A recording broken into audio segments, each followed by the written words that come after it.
toda la actividad parlamentaria de la Cámara de Diputados, la cobertura del tratamiento político de leyes, la opinión de los protagonistas, el día a día de los diputados y diputadas de la Nación. DTV, el periodismo en el Congreso, de lunes a viernes.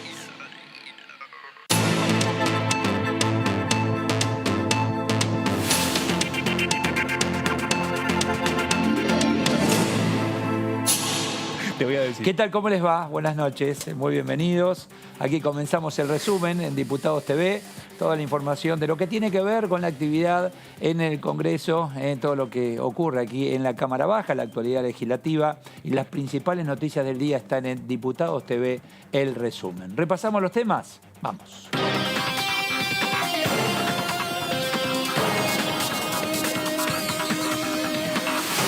Análisis de proyecto de ley en comisión buscan prohibir la asistencia a las empresas con domicilio en paraísos fiscales. La medida plantea la prohibición de la ayuda económica dispuesta en el marco de la emergencia sanitaria para empresas y personas, aquellas domiciliadas en paraísos fiscales o aquellas con probada evasión fiscal.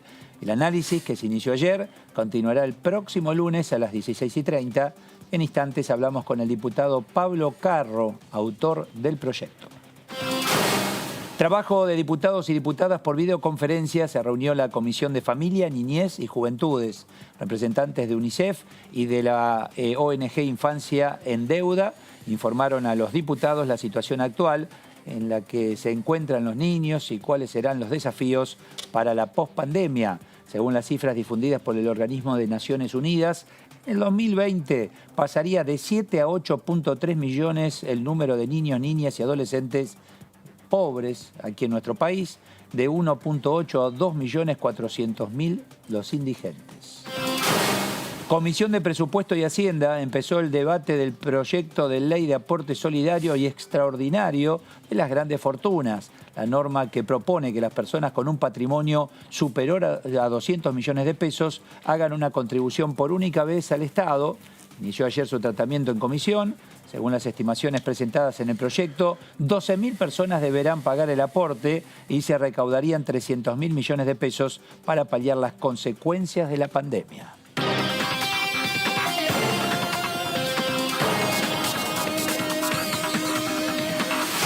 Bueno, señores, aquí estamos, hay varios puntos discutibles acá, ¿no? Bueno, por eso aquí comenzamos el programa. Claudio, bienvenido. Muy bien. ¿O no hay puntos discutibles? Hay algunos muchos acá, puntos, exactamente. Y eso es lo cual. interesante. Y es ¿no? la polémica que atraviesa. La polémica, claro. Digo, en cada uno de los temas. Hola, Leo. ¿Qué tal, Eduardo? ¿Qué ¿Cómo tal? te va? Bien. Buenas noches. Digo, por lo menos uno de los puntos discutibles es el destino de los fondos a recaudar en cuanto al aporte.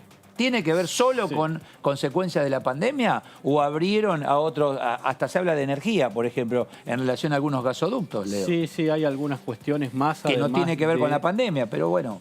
No, se está tratando también de reactivar algunos sectores, entonces se toma alguna parte de los fondos para eso, pero igualmente el destino del lunes ya se sabe, Juntos por el Cambio no acompañará, por más que haya algunos cambios que están sugiriendo. Ya está hecho, decir, ya hay dice, acompañamiento. si nosotros cambiamos eso, ¿ustedes van a acompañar? Y claro, la oposición le dicen no. Bueno, entonces lo dejamos como está. Total, lo acompañan igual. En cuanto a prohibición de ayuda a empresas y personas humanas o jurídicas con domicilio en paraísos fiscales, en relación a todo esto, vamos a charlar con Pablo Carro, Frente de Todos por Córdoba. ¿Qué tal, Pablo? Eduardo Serenellini, buenas noches. ¿Qué tal? ¿Cómo va? Buenas noches. ¿Qué tal? Gracias por atendernos, Pablo. Muchas gracias, Muchísimas gracias. No, un gusto. Bueno, está muy bien, porque si tenemos que acompañar, si tenemos que ayudar, bueno, mínimamente tenés que estar dentro del marco de la ley, no seas empresa o persona física. Sí, es un asunto de sentido común. Claro. No puede ser que en este tiempo que el Estado está haciendo un esfuerzo fiscal enorme para atender todos los problemas que nos genera la pandemia, desde sostener empresas, actividad económica, el sueldo de trabajadores, la salud. No se olviden, Macri se fue y estaban repartiendo bolsones de alimentos para 8 millones de personas. Hoy reciben 12 millones de personas. Es decir, los recursos son finitos. Y lo que me parecía a mí un contrasentido es que no puede estar una empresa o una persona haciendo negocios, juntándola cuando al país le va bien y llevándosela afuera porque le parece que acá paga muchos impuestos y que cuando la cosa viene mala se pone primero en la fila para prenderse en la teta del Estado. Ese es el Estado bombo que nosotros tenemos que dejar atrás.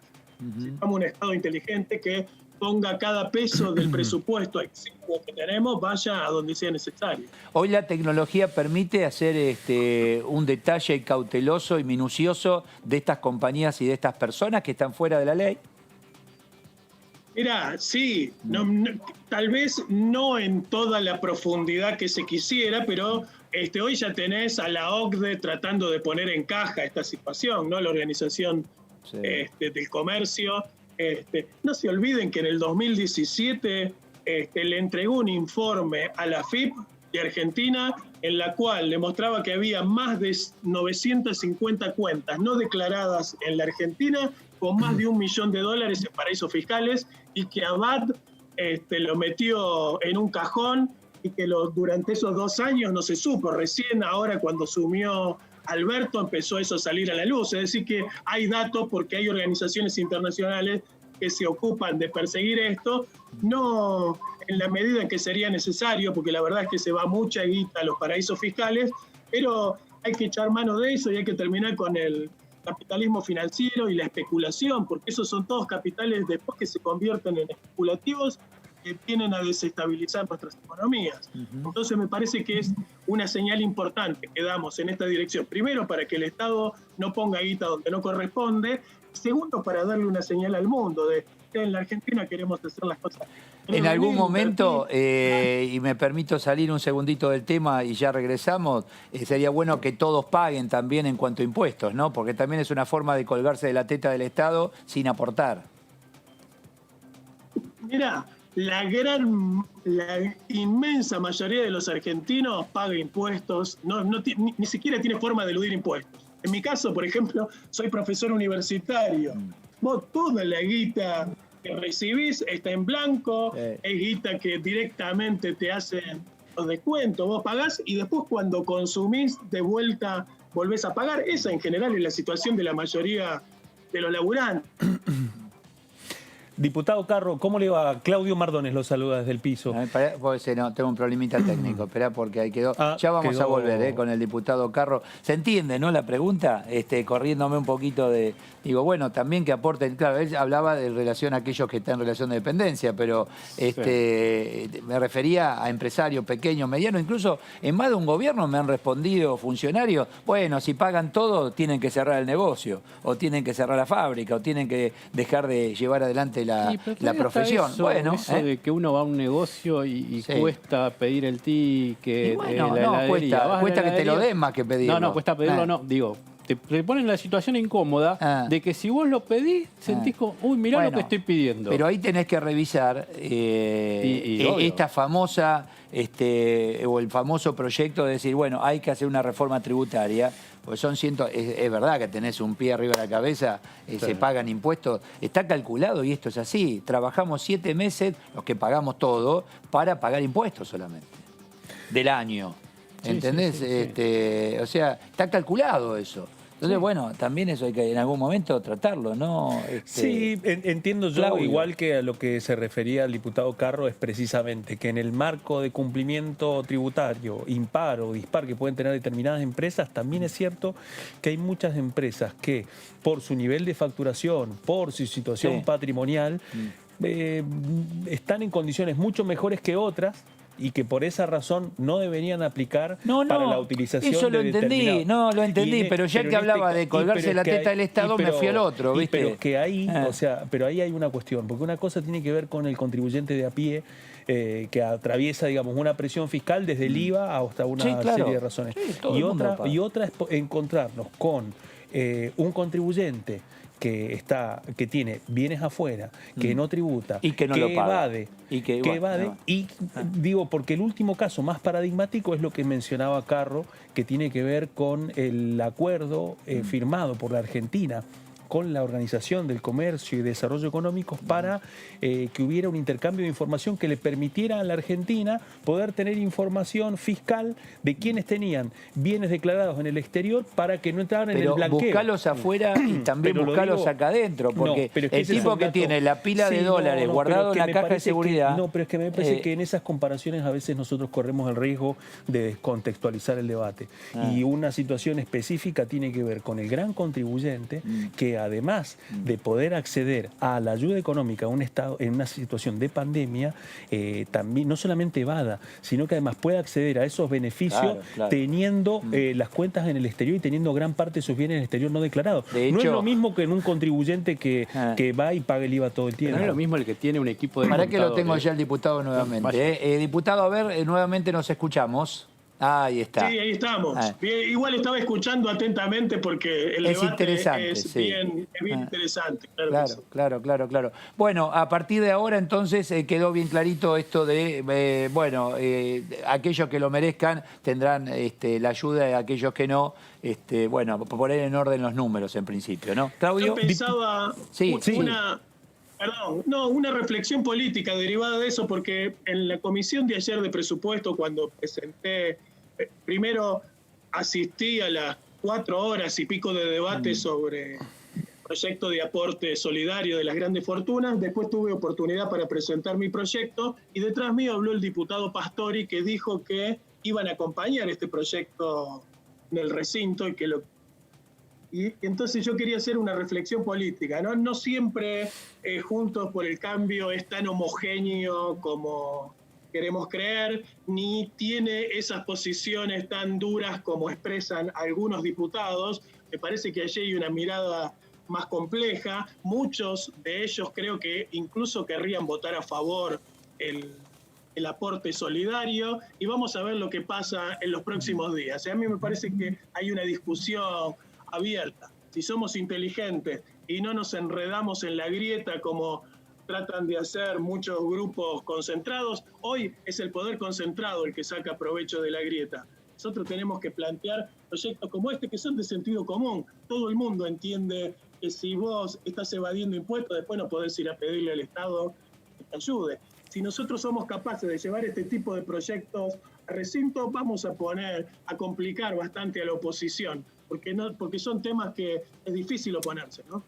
Era justamente eso lo que le quería preguntar, diputado Carro. ¿Cómo le va? Claudio Mardones lo saluda recién. No pudimos comunicarnos porque se cortó la comunicación. Quería preguntarle precisamente eso. En primer lugar, ¿cuál es el alcance del proyecto? ¿Y cuáles, van a ser los principales afectados por el proyecto? ¿Y cuáles van a ser las empresas que precisamente, por los bienes que tiene el exterior, por las cuentas que tiene el exterior, qué características van a cumplir esas empresas para que el fisco después no les permita acceder a la ayuda estatal? La verdad, no sabría respondértelo, Claudio. Voy a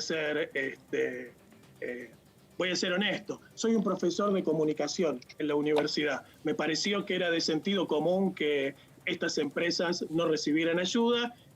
Un proyecto en esa dirección que la verdad reconozco yo mismo bastante pobre desde el punto de vista de la técnica legislativa, porque no soy especialista en temas tributarios ni en finanzas internacionales. Compañeros de mi bloque, el mismo Carlos Heller, me ayudó muchísimo en la redacción para precisar los términos específicos, y la verdad es que yo no tengo información de cuántas empresas van a ser afectadas, y la verdad es que tampoco pienso yo en una empresa, sino en lo que estoy pensando es en los argentinos y las argentinas. Me parece que de conjunto nosotros tenemos que poner en caja esta situación, le toque a la empresa que le toque. Diputado, ¿cómo le va? Leonardo Fredes lo saluda desde el estudio. En la reunión de ayer, el radicalismo, por medio de Pastori, dijo que si se hacían algunos cambios en la redacción y se aceptaban algunas de las sugerencias que hacían, podían llegar a acompañar el proyecto. ¿Cuáles son puntualmente esos cambios o esas cosas que se modificaron en relación al texto original? Son muy técnicas de la manera en que se precisa. Por ejemplo, un caso es a los paraísos fiscales. No es tan fácil definir qué es un paraíso fiscal. Entonces, en general se le llaman países de baja tributación. o nula tributación. Baja tributación y nula tributación no es lo mismo.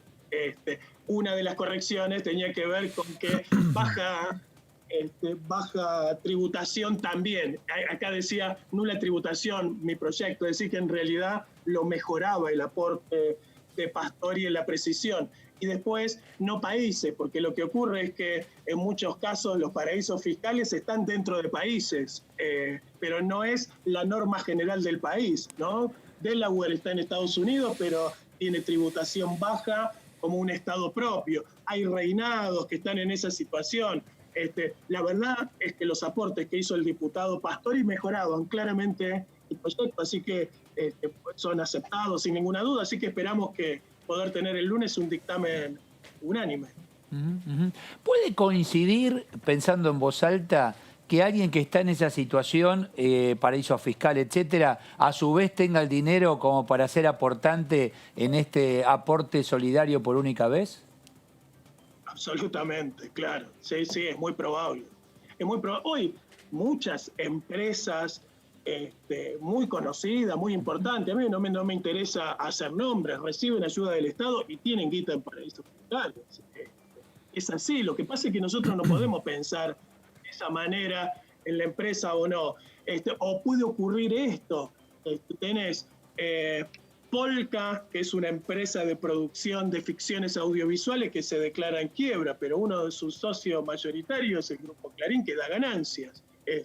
Y las ganancias que tiene una empresa que tiene el diario no es la misma que tiene la empresa telefónica, que tiene los mismos dueños, no es lo mismo la empresa de cable que tiene los mismos dueños. Entonces lo que vemos es que en realidad hay una maraña legal de constitución de empresas y demás, que yo no entiendo mucho del tema, pero que me doy cuenta que enseguida diluyen responsabilidades y vos nunca podés llegar a lo que verdaderamente le tiene. Por eso en el caso del aporte solidario vamos a la renta específica que tiene y no a las empresas.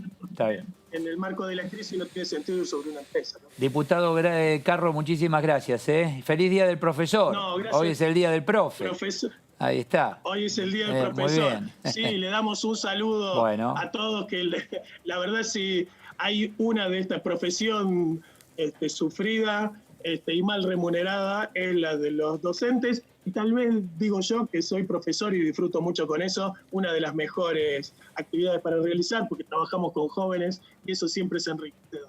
Gracias. Muchísimas gracias. Muy amable, muchísimas gracias. ¿Usted es profesor, alguno de ustedes? No, ¿Vos? No, ahí está. Bueno, a mí ni me pregunten, obviamente que no. Pero bueno, ¿por qué no? ¿Por qué no, Carlitos? Bueno, ¿qué tal entonces? ¿Está bien? Como digo, puede darse el caso de quien es aportante, está entre los 12.000 o vaya a saber cuántos son en definitiva, y por otro lado tenga fuera. Sí, puede ser. Tal cual.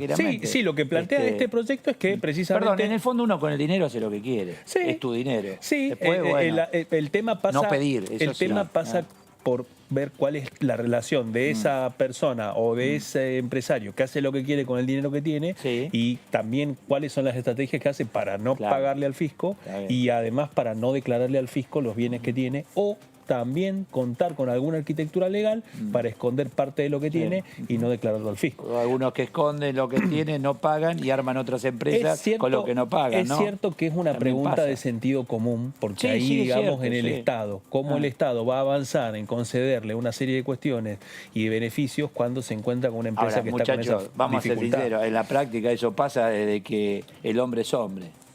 La verdad es esa. Una cosa es lo que corresponde y otra cosa es lo que realmente ocurre. Y pasa en todas las iglesias. Lamentablemente es así. Digo para no caer en la hipocresía. Entiendo que es clave. Mira lo que hacen. No, es que no me parece que sea un tema moral. Sí entiendo que es una cuestión jurídica y fiscal. Y en un plano fiscal y jurídico es una cosa de sentido común. Si el Estado, en medio de una pandemia, está desarrollando una serie de programas de ayuda fiscal y empieza a ayudar a empresas que, además de no tributar o tributar menos, tienen gran parte de su arquitectura fiscal oculta o no declarada. Y bueno, cualquier ciudadano a pie se lo preguntaría. Claro. Pero no necesariamente tiene que ser una gran empresa. Hay grandes, medianas, pequeñas y personas que dibujan todo como para que... incluso el mismo Estado. ¿O vos creés que todos los empleados estatales están en blanco? No es lo mismo. No es lo mismo. Bueno, es peor todavía. Pero es que no se puede igualar. No, porque no se puede igualar. No se puede igualar, y menos en un escenario de pandemia en donde nosotros nos encontramos con un montón de grandes contribuyentes que además, cuando tienen alguna discusión tributaria, no solamente que se escandalizan, sino que además buena parte de lo que tienen declarado no lo tienen declarado en la Argentina. Bueno. Sí, de la ATP dieron marcha atrás, de la ATP hubo empresas que dieron marcha atrás. Yo no quiero discutir, pero no coincido en nada. No sé que no, pero yo tampoco coincido. Me parece que es parte de un contexto. Digo, porque la realidad es otra. La realidad es otra. La realidad tiene que ver con si vos en el medio evadís o no pero evadís obviamente, bueno, para eso está la justicia. Entonces agarra la justicia y que, escuchame, y que la justicia haga justicia. Entonces diga, venga, señor, usted esto lo está evadiendo. ¿Sabés por qué te digo por qué no? Porque en muchos casos, para que avance la justicia, primero hace falta la ley. Y precisamente en este caso, este es un proyecto de ley para terminar con ese vacío legal. Entonces, en ese contexto, yo quisiera saber qué cámara empresaria se podría oponer a una situación de este tipo. No, acá todos te dicen la ley pareja para todos. ¿Está mal eso? Es que no. Tiene que ser así. La ley pareja para todos. La ley debe ser pareja para todos. La ley ciega y la balanza. No puede decir que no es pareja, como no es pareja, yo entonces yo no te estoy diciendo eso. Te estoy diciendo, así como vos perseguís a uno, tenés que perseguir a otro. El tema es que no se los persigue. Incluso teniendo mucho, y vos lo sabés bien, no se los persigue. Una cosa es que el fisco profundice. Y si querés te doy nombre y apellido, porque sabés que existe en caso concreto, donde está concretamente que evadieron, viejo, y con la plata que evadieron se pusieron otras empresas. Ahora, ¿o no? En ese contexto. ¿Sí o no? ¿Pasó o no? ¿No pasó? Pero no pasa porque hay un dato importante que lo podemos compartir con Polledo, por supuesto. Ahora, en ese contexto, si estamos con este proyecto de ley y la Cámara se está preguntando sobre este tema, se lo puede preguntar cualquier contribuyente. ¿Por qué él está? ¿Y qué tiene que ver con el tema que estás planteando vos? Me parece que son temas que no tienen que ver entre sí. Polledo, ¿qué tal? Buenas noches. ¿Cómo le va, Carmen? ¿Qué dice? Bien, buenas noches. ¿Qué tal? Digo, qué interesante cuando se toca el dinero, ¿no? Me parece que, a ver, la ley pareja para todos y en definitiva paraíso fiscal... Nosotros apoyamos este proyecto.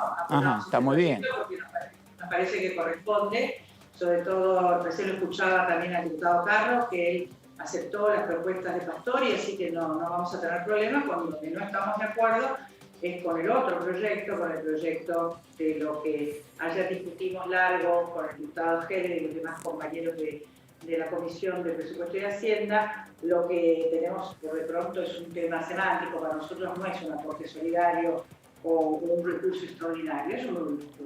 Es un nuevo impuesto porque es obligatorio y porque tiene todos las cuestiones tributarias que tiene que tener un impuesto. Y nosotros no estamos de acuerdo en eso. Y yo le agradezco esta posibilidad, porque para mí es muy importante recalcar algo. Yo ya no pude hablar porque había poco tiempo y entonces el presidente Heller nos dijo que acotáramos nuestros discursos y yo le cedí mi tiempo a Pastori, ¿no? Y lo que yo más quiero hacer hincapié en algo que planteó en algunos diputados y para mí es muy importante recalcarlo. No existe el dueño de la preocupación por los vulnerables en nuestro país. No hay un monopolio de la preocupación por los más pobres.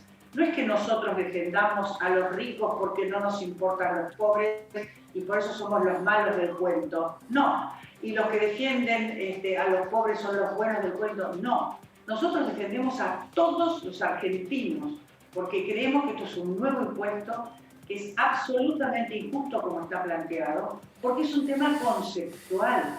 Esto es un nuevo impuesto que va a gravar a personas que evidentemente tienen un patrimonio importante de una manera muy injusta porque es retroactivo. Y como hay gente que nos está escuchando del otro lado en este momento, voy a dar un ejemplo. Es injusto porque la valoración de los bienes se hace en el año 19 y yo puedo tener 200 millones en el año 19, pero resulta que en el 20 perdí 100 y tengo que pagar por 200. Desde el vamos, conceptualmente, no estamos de acuerdo con cómo está planteado.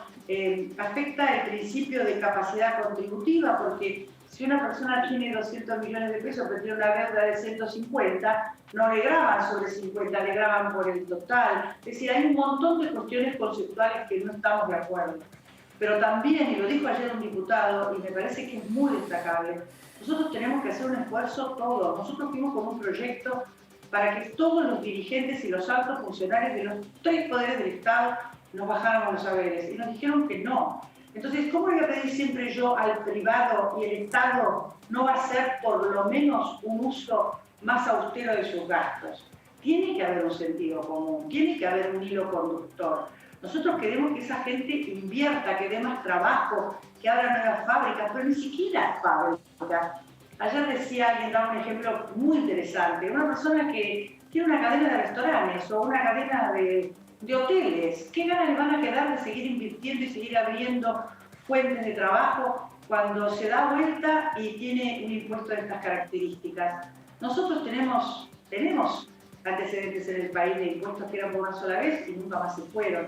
Nosotros queremos defender a aquellos que vienen a invertir y a darle trabajo a nuestra gente. Cuénteme, Polledo, ¿usted cree que van a ser 12.000 o van a ser más? Porque, no tengo la menor idea, que fíjese... Porque no hay un número cierto, no dicen 12. Nosotros le pedimos al presidente que la invite a la directora de la FIFA, Mató del Pon, justamente para tratar ese tema, ¿no? ¿Qué cálculo actuarial hay? ¿Qué números se manejan? No lo sabemos, son conjeturas, ¿no? Uno va escuchando acá, va escuchando allá, pero la verdad que lo vemos como algo muy complicado. Fíjese hasta la distribución del dinero, ¿no? Un 20% para acá, otro 20% para allá, está todo muy bien. Pero ¿cómo hacemos con la cuestión de la división federal? Si seguramente los mayores aportantes sean de la provincia de Buenos Aires y la ciudad, ¿cómo se va a repartir eso? ¿Con qué criterio se va a repartir eso? ¿Qué tiene que ver la parte energética en esto? Es decir, está todo muy mezclado. ¿Sabe lo que a mí más me llama la atención? Que estamos en el mes 9, ¿no? Es septiembre, la pandemia arrancó en marzo. Yo creí que iban a venir con un proyecto más creativo y con un proyecto más fácil de una comprensión general. Yo realmente estoy sorprendida porque me parece que hubiera podido venir un proyecto mucho mejor. Diputada Polledo, ¿cómo le va? Claudio Mardones la saluda. ¿Qué tal? Estamos hablando de un proyecto que ya ha llevado por lo menos 5 meses de intercambios, aunque recién ingresó ahora. En ese sentido quería preguntarle, teniendo en cuenta que su partido y su bloque ya vienen anticipando que se iban a negar a este proyecto hace ya 4 meses, ¿qué cambió ahora que tiene el proyecto? Y quería preguntarle cuáles serían los temas que a usted le parece que deberían rescatar, por fuera de que lo que nos encontramos es que otra vez Juntos por el Cambio vuelve a reiterar una cerrada negativa con esta posibilidad, con el proyecto presentado. Antes no lo habían presentado y su bloque también había anticipado su negativa. No, lo que pasa es que son 2 etapas distintas. Nosotros conceptualmente, más allá de la letra en blanco y negro y de ver el detalle, no nos parece que esto sea bueno para los argentinos, no nos parece que esto sea una solución.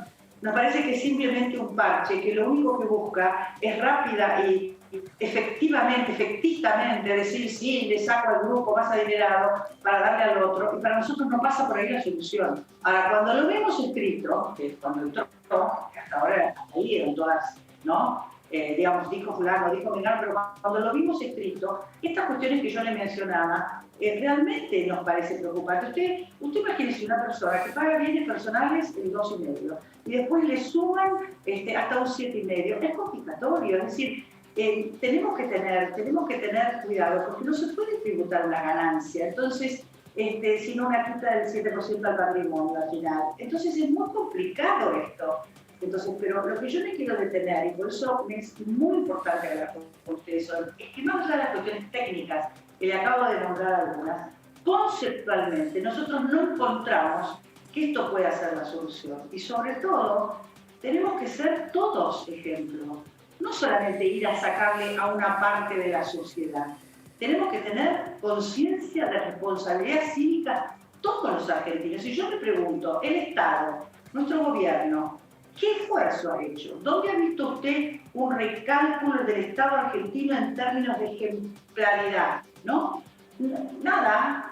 Entonces, ¿cómo se puede justificar que voy por allá cuando yo no hice ningún ejemplo, no hice ningún esfuerzo, no intenté racionalizar el gasto? A mí me parece que esas cuestiones no se pueden dejar pasar. Tiene que ver con una coherencia de cómo encajamos lo que le pedimos a los particulares con el concepto que tenemos general de Estado. Tiene que ser algo con coherencia, porque si no, esto va a acabar mal, va a acabar judicializado, va a acabar sin una legitimidad. Usted sabe, yo hace muchísimos años que soy legisladora, ustedes lo saben, yo vengo de la ciudad de Buenos Aires. Y la verdad es que cuando una ley sale sin una legitimación en seria, después no funciona. Y esto me parece que no tiene el aval conceptual que debería tener un verdadero esfuerzo colectivo para acompañar a nuestro país en este momento. Diputada, ¿cómo le va? Leonardo Fredes la saluda. El diputado Carro lo decía, e incluso hay algunas voces en off que dicen que posiblemente algún diputado radical pueda acompañar este proyecto por una cuestión ideológica, por una cuestión de historia del partido. ¿Usted tiene conocimiento de algún caso? ¿Queda todavía algún debate en el interbloque? ¿Puede haber libertad de conciencia o hay una posición unánime? Hasta donde yo sé, y sobre todo tuvimos nosotros una sesión de presupuesto muy larga esta semana y hablaban varios compañeros radicales, empezando por Pastori, y no están para nada de acuerdo, no comparten la visión, no comparten la mirada, no les parece que esto pueda ser nada que pueda solucionarle la vida a nuestros compatriotas, y sobre todo no nos parece, vuelvo a repetir, estas dos cuestiones, ¿no? Ayer una diputada decía, no, sáquense la careta y digan que ustedes defienden a los ricos. No pasa por defender a los ricos, pasa por si es justo o no injusto. Fíjese usted la situación de alguien del sector agrario, una persona que tenga pocas hectáreas, pero con gran esfuerzo, un productor agrícola se haya comprado, usted sabe lo que cuestan las máquinas para trabajar en el campo. En 2 minutos estamos en $1 millón. Un buen tractor, una buena cosechadora y demás. Entonces tiene sentido que esta persona sea considerada incluida en las grandes riquezas, y para nosotros no. Para nosotros no. Entonces eso evidencia que es como que hay que golpear al sector productivo también. No nos parece que por ahí sea... ¿Y qué ocurre, Polledo, en el caso de que esa gente tenga una hipoteca, por ejemplo, en relación a esas tierras, hablando del productor, tiene que pagar y todavía no lo tiene pago, o sea, no es de él todavía? Es lo que yo le decía cuando empezamos la charla, es lo que yo le decía, no se tienen en cuenta las deudas. Entonces, usted va a querer poner un impuesto sobre alguien que tiene un capital, pero no le reconoce que tiene una deuda. Entonces, no tengo 200 millones y de 250, tengo 50 en realidad, porque ya tengo una deuda por 150. Quiero decir, está mal articulado, es decir, está mal planteado, es decir, no es real. ¿Sabe la sensación que nos llevamos ayer? Estuvimos muchas horas escuchando. Yo me siento a las 3 de la tarde y no me levanto hasta que termina la reunión y escucho atentamente. Mi sensación, la de muchos colegas, es que hay una distorsión con la realidad.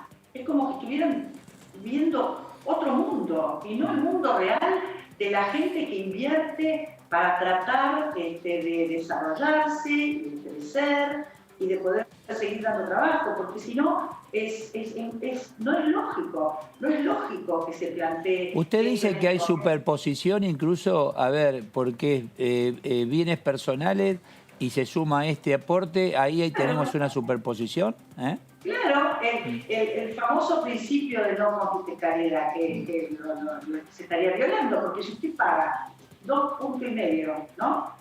Por un lado, de bienes personales, según la escala que a usted le toque, puede llegar hasta el 7,5 más. Entonces no existe un registro en la historia de que se tribute una ganancia tan alta. Quiero decir, yo no sé cómo lo pensaron, yo no sé quién analizó el detalle, no lo sé. Sí me parece, y no puedo decir que fue hecho a la ligera, porque hubo mucho tiempo en donde lo han estado evaluando. Además, yo nunca subestimo el trabajo ajeno. Acá hay gente que evidentemente lo ha pensado, lo ha evaluado, lo ha estudiado, y ahí es donde más me llama la atención, porque no me parece realista. Diputada, le hago una pregunta.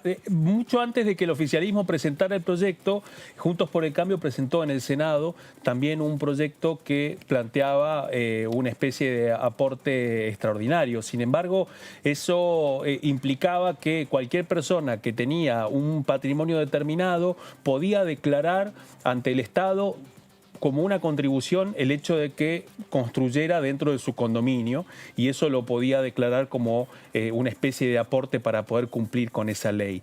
¿Cree usted de que existe alguna forma, teniendo en cuenta de que ese proyecto que presentaron en el Senado no prosperó, Juntos por el Cambio no volvió a hablar del tema, como le vuelvo a decir, han pasado ya 5 meses del debate y en esta otra variante Juntos por el Cambio también se opone? Teniendo en cuenta el contexto de la pandemia y la gravedad fiscal, ¿cuál es la salida para Juntos por el Cambio para poder construir una salida alternativa que le permita al fisco alguna ayuda suplementaria, complementaria, mejor dicho, como pasa en los demás países del mundo y especialmente en Europa?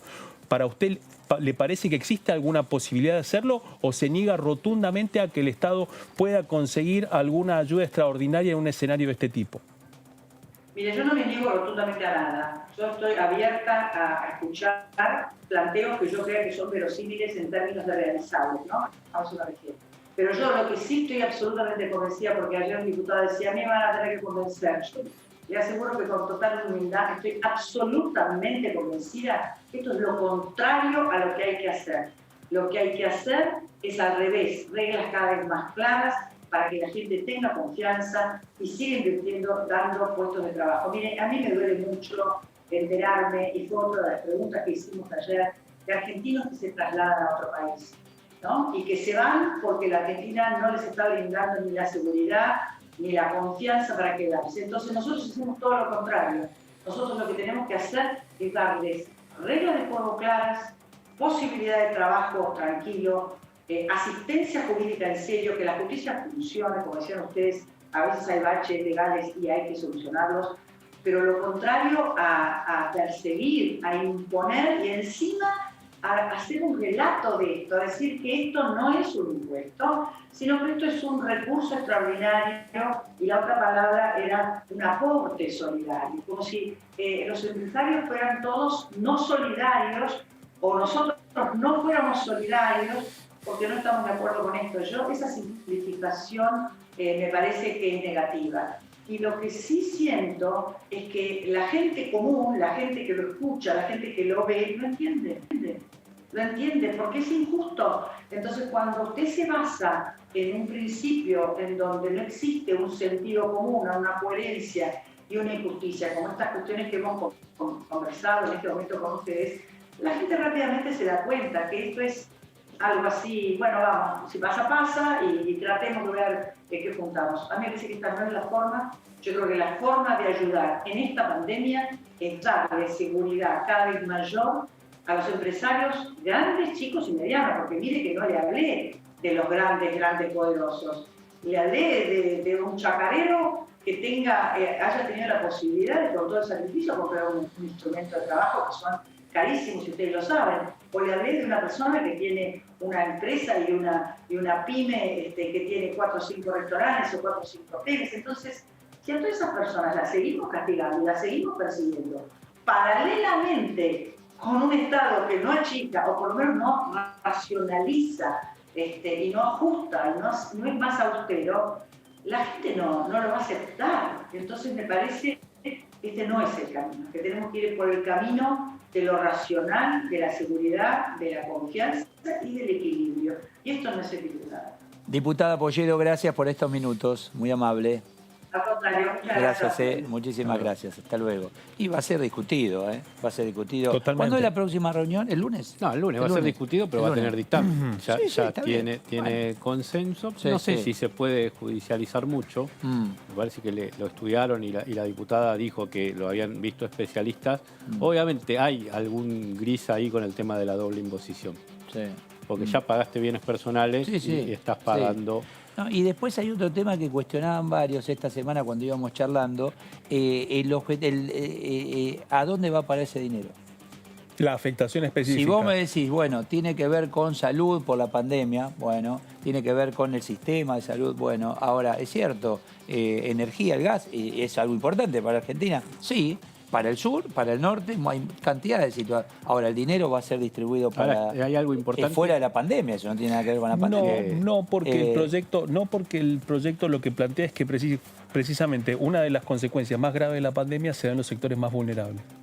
que en el ciclo, hay dos ciclos, digamos. Uno de los ciclos más críticos que se da en una situación de contagio es precisamente en el invierno, porque eso multiplica además los riesgos epidemiológicos de otras enfermedades. En ese contexto, el proyecto lo que plantea es dedicar una parte para poder extender la red de gas domiciliario. Pero ¿sabés hasta que puedan tener? Yo creo que ya pasó. Yo entiendo hay otro yo entiendo que es para pyme. Hay otro ítem que es para pyme y ahí tenés los votos del labañismo, del consenso federal. Por eso es importante ese punto, porque ahí tenés unos 11 votos, más los que ya tenés seguros de Unidad y Equidad Federal de Ramón el Mendocino. Ya tenés los números. Ahora yo te pregunto, Juntos por el Cambio, ¿qué proyecto acompañaba? ¿Qué propuesta? Digo, ¿qué iba a acompañar? ¿Sacar plata de dónde? ¿Y cuál es la contrapropuesta? Claro. A mí me parece que el oficialismo sabe que Juntos por el Cambio no lo acompañaba en ninguna, entonces va con esta. Está bien. ¿En cuál lo iba a acompañar? Le preguntémosle a alguno, pero yo no veo que tengan una... Sí, es cuestión de preguntarle. Achicar el Estado no te da, o sea, es mucho gesto político y no te da volumen, no te da gran diferencia económica. De hecho, el macrismo no achicó mucho el Estado, porque en diciembre de 2019, cuando terminaron el mandato, se vio que, más allá del achicamiento de ministerios, secretarías y todo eso, los empleados públicos, que sobre todo son provinciales, seguían siendo los resultados están a la vista, sea un gobierno u otro, van pasando los gobiernos y bien no estamos, ¿no? ¿Estamos bien? Es que a mí me parece estamos que cada vez peor. Me parece aumentamos que no se, pobres, lo vamos a hablar me parece en un ratito. Que no se puede simplificar. Los chicos cada vez va a ser peor. Me parece que ante la gravedad de la pandemia no se puede simplificar menos temas fiscales de este tipo. Claro. Y aparte porque mientras haya plata que pague. El tema es cuando... Es verdad lo que decía la diputada. Las empresas que se van, a ver, chicos, no se van porque es que algunas tienen que ver con estrategias globales, es cierto. Pero es que hay una... Y otras que... Aporta una pastillita que estábamos debatiendo. Sí. A mí me parece que hay dos cuestiones. Una son los equilibrios políticos en la Cámara. Otra es la conversación pública y el debate público con respecto a este proyecto. Lo cierto es que después de todo este tiempo de debate y ante una situación de emergencia, parece que el proyecto avanza para poder transformarse en ley.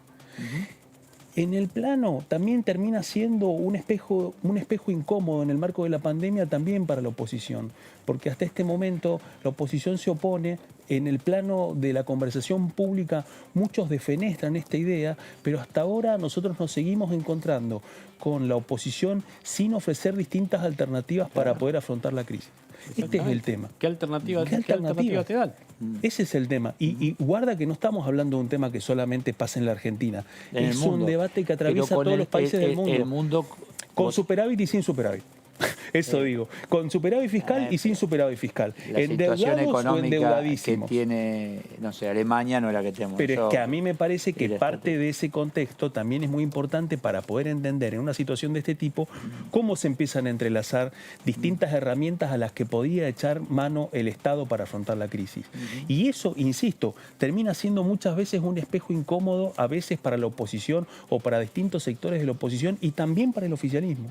En esta negociación, si bien puede haber una parte de la dedicación específica de lo recaudado para poder trabajar, para poder ampliar la red de conexión domiciliaria del gas, también es cierto que una parte clave de este apoyo el gobierno no lo habría obtenido si no hubiera incluido una cláusula específica para poder auxiliar a las pymes y poder concentrar, digamos, parte de eso en acercar a un recurso de auxilio a las clases medias urbanas, que es un planteo de consenso federal por el cual, si el gobierno no lo incluía, directamente no lo iban a apoyar.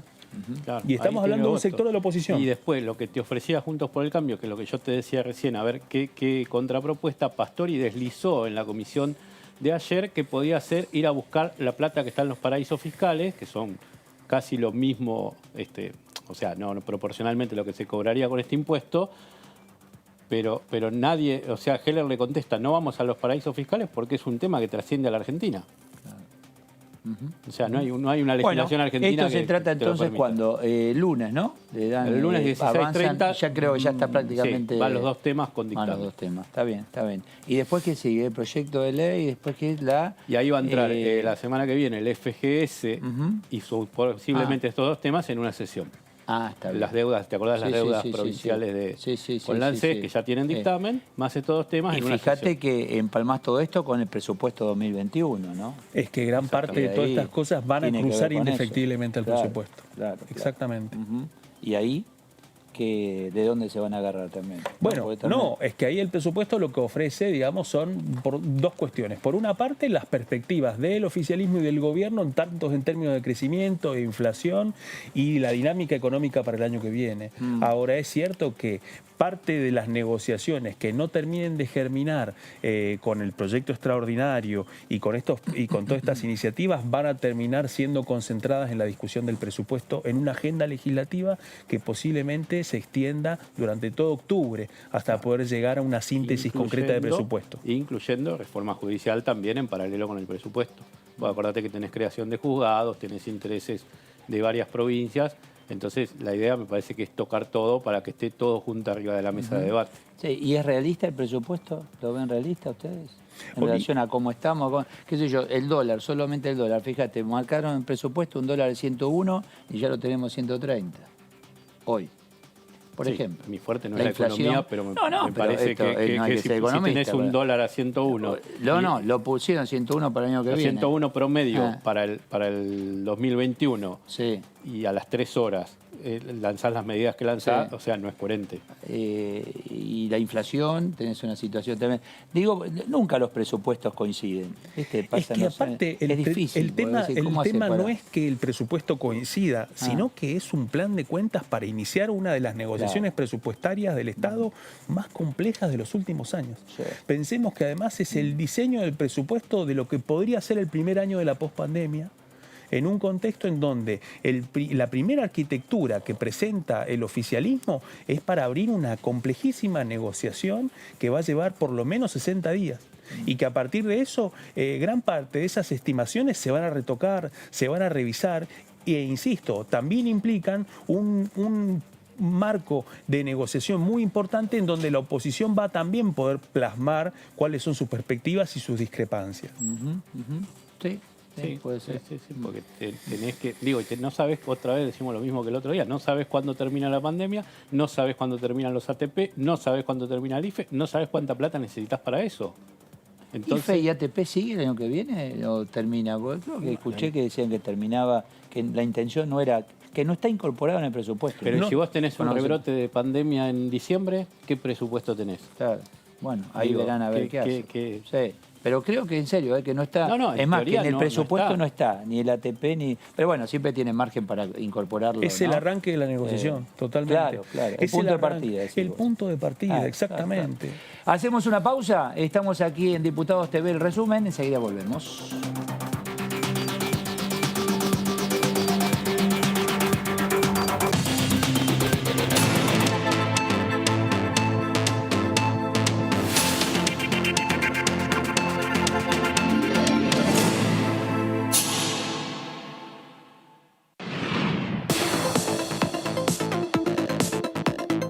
La voz de los diputados. La voz de las diputadas. La voz de la oposición. La voz de los que quieren cambiar la realidad. La voz de los que quieren una Argentina mejor. Tu voz en el Congreso. DTV, el periodismo en el Congreso, de lunes a viernes. En el norte y en el sur. En el este y en el oeste, para ayudarnos, para acercarnos. Porque nadie se salva solo. Porque somos un pueblo solidario y sabemos que, unidos, trabajando codo a codo, vamos a salir adelante. Para cuidar lo más importante, para cuidar la vida. Para llegar a todos y a todas, el ingreso familiar de emergencia llegó a casi 9 millones de personas. ANSES, seguí cuidándote. Argentina Unida. Argentina Presidencia. Hola, buenas noches. ¿Cómo les va?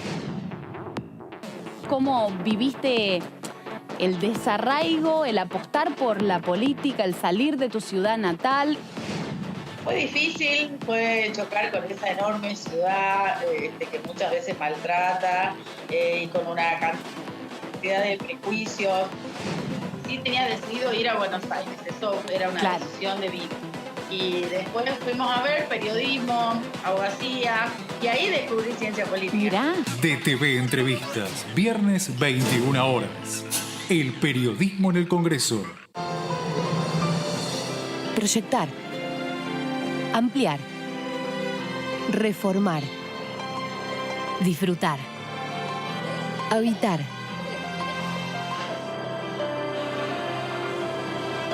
Reactivar. Nuevas líneas de crédito Procrear para generar vivienda y trabajo.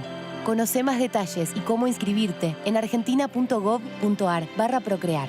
Argentina Unida, Ministerio de Desarrollo Territorial y Hábitat. Argentina Presidencia. Una nueva recorrida de lo más importante que ha sucedido a lo largo de la semana. Las actitudes antidemocráticas, yo nunca las banco, de ningún lado.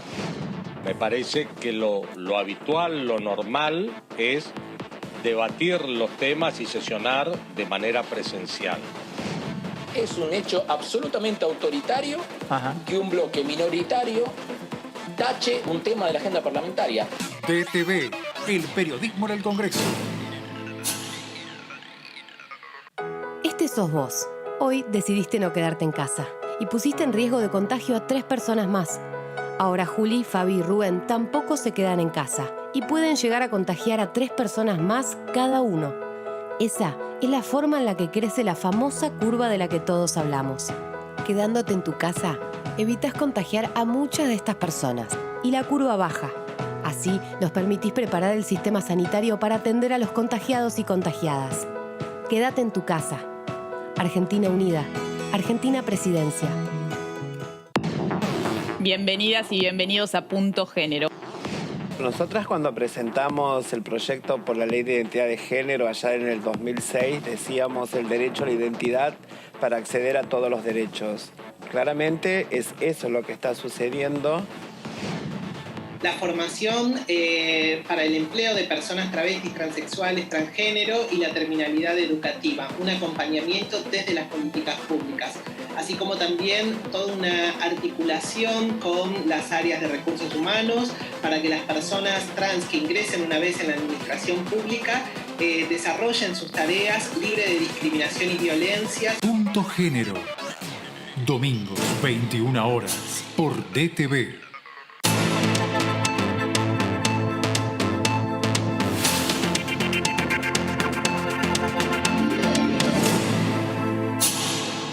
Bueno, el tema tiene que ver ahora con la Comisión Familia, Mujer, Niñez y Adolescencia. Es una reunión informativa con representantes de UNICEF Argentina e Infancia en Deuda. Contame un poquito, Leo, ¿qué es esto? Hablaron un poco de cómo está la situación en esto de que no haya clases, de que se marcan más las desigualdades entre los hogares pobres y los hogares con mayor acceso económico. Se revelaron una serie de encuestas de cuántos hogares pasaron de tener de poder acceder a los alimentos a tener que pagarlos con tarjeta de crédito, por ejemplo, un tema que hablábamos mucho en otros programas. Se hizo un trazado de varios estudios que tiene UNICEF y que revelaron muchas cifras que se van a seguir hablando en otras reuniones de la comisión. ¿Y el problema por dónde pasa? El problema pasa principalmente por la pobreza y por el incremento de la pobreza. Lo que han hecho los especialistas de UNICEF es, en parte, poder aportar un poco más de contexto a la cifra de la cual nosotros nos estamos enterando cada 3-4 meses sobre el incremento de la pobreza, que no solamente las cifras que aporta el INDEC, sino también el Observatorio de la Deuda Social de la Universidad Católica Argentina. Lo cierto es que para 2020 la pobreza va a pasar del 7 a 8,3% la cantidad de niños, niñas y adolescentes pobres. Y de 1,8 a 2,4 millones los indigentes en la Argentina. Eso implica... Por 7 a 8,3 millones. Ahora, o sea, fíjate que es todo el observatorio de la UCA, de niños, tal cual. Etcétera, te hablan de millones, de todos diagnosticadores, ¿no? Ahora, ¿qué se hace para que esto cambie? Bueno, es que este es uno de los temas y tiene que ver con lo que nosotros veníamos. Por eso UNICEF está trabajando una de las grandes recomendaciones de UNICEF en todo el mundo es precisamente para que las discusiones de los estados no queden entrampados solamente en cuestiones fiscales, teniendo en cuenta la necesidad de poder contar con fondos para poder abordar esa emergencia. En el fondo habría que trabajar, habría que generar puestos de trabajo, capacitación, que la gente trabaje. Si no, así amontonamos gente que no trabaja desde hace tiempo, y ahí aparece el latiguillo, los niní que no trabajan ni estudian, que ya se deben haber multiplicado por varios, pero después yo no veo proyectos de trabajo para generar justamente la posibilidad de llevar dignamente plata a casa. ¿Cómo salís de la pobreza y de la indigencia? El tema es que dentro de ese compendio de percepciones hay muchas veces que hay muchos más prejuicios que realidades, y también en ese contexto prioridades. Y en ese marco, lo que precisamente se habló en esta comisión, tiene que ver con la prioridad de combatir la pobreza en la infancia. Claro. Y bueno, esa pero prioridad, ese nenito pobre tiene mamá y papá que también están en situación difícil. Sí, totalmente, pero me parece que en ese plano de valoraciones, la primera urgencia la tiene que atender el Estado.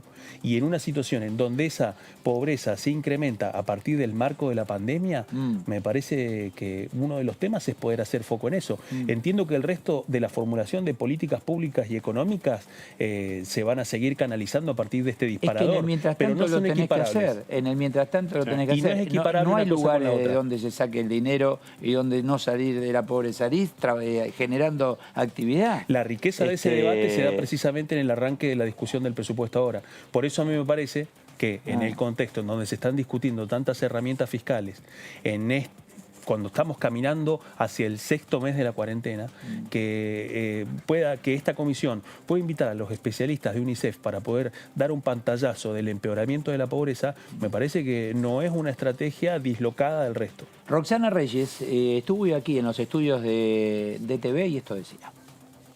La niñez, las juventudes, la adolescencia, es un tema que tiene que estar como prioridad en el centro de la agenda política. Y le está costando bastante que la política mire a las infancias y a las juventudes. Así que, bueno, celebro que hayamos podido lograr este primer encuentro y en esta oportunidad vamos a recibir a UNICEF y a Infancia en Deuda, a los representantes de UNICEF en Argentina y a Infancia en Deuda, a los fines de hablar, de pensar juntos sobre la situación en la que se encuentra la niñez, las juventudes en nuestro país, en particular atravesadas por la situación de la pandemia. Y sobre todo, analizar también juntos los desafíos que tenemos post-pandemia, que son desafíos de los que no nos podemos irresponsabilizar, porque sabemos que la niñez y las juventudes han sido quienes tuvieron una cuarentena, un aislamiento más extenso y quienes se han visto seriamente atravesados por esta pandemia y han estado muy silenciados en cuanto a sus necesidades y derechos, ¿no? Bueno, quien también estuvo es Patricia Munier, de Frente de Todos por Santa Fe, y esto decía. Ya hace más de 2 meses dictaminamos y votamos la creación de dispositivos, digamos, para que los niños puedan acceder a denunciar estas situaciones. Porque el gran problema que tenemos acá es, como ustedes bien lo decían, la escuela es un ámbito en el que los niños cuentan, comentan, expresan, muestran muchas de las situaciones de violencia familiar, fundamentalmente, que viven en sus hogares. El maestro y la maestra tienen siempre una escucha atenta al respecto y tienen la posibilidad, obviamente, de, a través de los protocolos previstos por los distintos ministerios de educación, plantear las situaciones y hacer las denuncias y los caminos correspondientes. Obviamente que al no tener escuela, digamos, y que el vínculo pedagógico se sostenga a través de una pantalla, en el mejor de los casos, digamos, porque muchos chicos han quedado fuera de esa cuestión, se hace imposible detectar esas situaciones, para lo que los docentes estamos bastante preparados en ese sentido. Y por eso es la preocupación, digamos, de articular acciones con los gobiernos provinciales y con las instituciones que se ocupan de derechos de niños, niñas y adolescentes, para que esas situaciones puedan ser detectadas y tratadas también. Ahora, fíjate cómo ya hablan acá del tema violencia familiar, ¿no? Porque todo tiene que ver, en definitiva, con el tema, ¿no? Y al final se relaciona con lo que hablábamos la semana pasada de este convenio internacional de la OIT que tuvo dictamen y que daba el marco para las pautas de lo que tiene que ver con violencia familiar y que después se trasladan en el trabajo. Y todos se concatenan los temas. Porque evidentemente esto de la pandemia ha dejado expuesto mucho más el tema de la violencia familiar, de cómo sufren los niños, de cómo se notan las diferencias entre los niños humildes que no tienen acceso a la tecnología, no pueden cumplir con los contenidos básicos educativos y aquellos que tienen mejor acceso. La pandemia desnudó muchas cosas. ¿Coincidís, Claudio? Sí, que totalmente. La pandemia es como que aflora estos temas. Sí, y además deja en evidencia otra cosa, que la dificultad, si el Estado antes tenía dificultades para llegar a las poblaciones vulnerables, a las niñas y a los niños en situación de vulnerabilidad, en el marco de la pandemia esa dificultad es mucho mayor.